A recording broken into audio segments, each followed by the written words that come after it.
The morning breaks with golden light. I feel the weight, but I'll take flight. Through the storm, I see the sky so wide. Oh, guide me. Daily Devotion, Day 6. Would you restore me? Part 1. Learning to surrender to God while fighting sin. Old Testament. A bruised reed he will not break, and smoking flax he will not quench. He will bring forth justice for truth. Isaiah 42, verse 3, New King James Version. New Testament. For this reason I remind you to fan into flame the gift of God, which is in you through the laying on of my hands.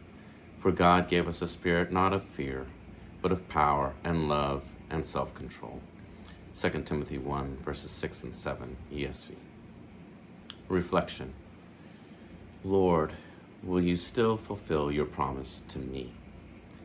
It's the question that slips out in the quiet, when the house is still and the ache is loud, after the sin, after the shame, after the night of no sleep and the morning of no strength. After the 1,000th time we've said, I'll overcome, I'll put to death the deeds of the body, and the 1,001st time we haven't. Lord, will you still fulfill your promise to me? We don't ask it with clenched fists. We ask it with open hands, palms up, empty. We ask it not in rebellion, but in weariness, in longing as we battle the slow erosion of hope. Though we hear the Holy Spirit say, and I am sure of this, that he who began a good work in you will bring it to completion at the day of Jesus Christ. Philippians 1:6, ESV. How often have we responded with, honestly, I'm the biggest obstacle to the fulfillment of this promise? We know the verses, we've heard the sermons, we've even tenderly encouraged others with these same promises, but sometimes doesn't the work he began feel buried beneath the rubble of our own failures? Don't we at times lack the motivation to keep going, let alone believe that he still is able and willing to help us? Lord, I'm willing to be made willing. That's all we have some days. Not a roaring fire, not even a steady flame, just a flicker of willingness, a smoldering wick, a bruised reed. And yet the scriptures say, he will not break us. He will not snuff us out. He will bring forth justice for truth. He will finish what he started. But it won't always look like we imagined.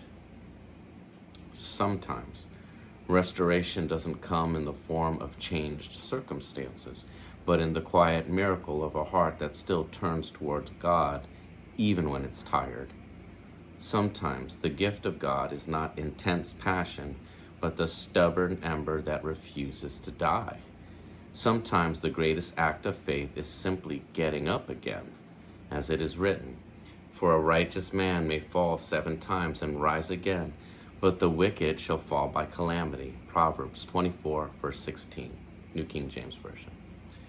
Encouragement. If we feel like our faith is barely flickering, let's take heart.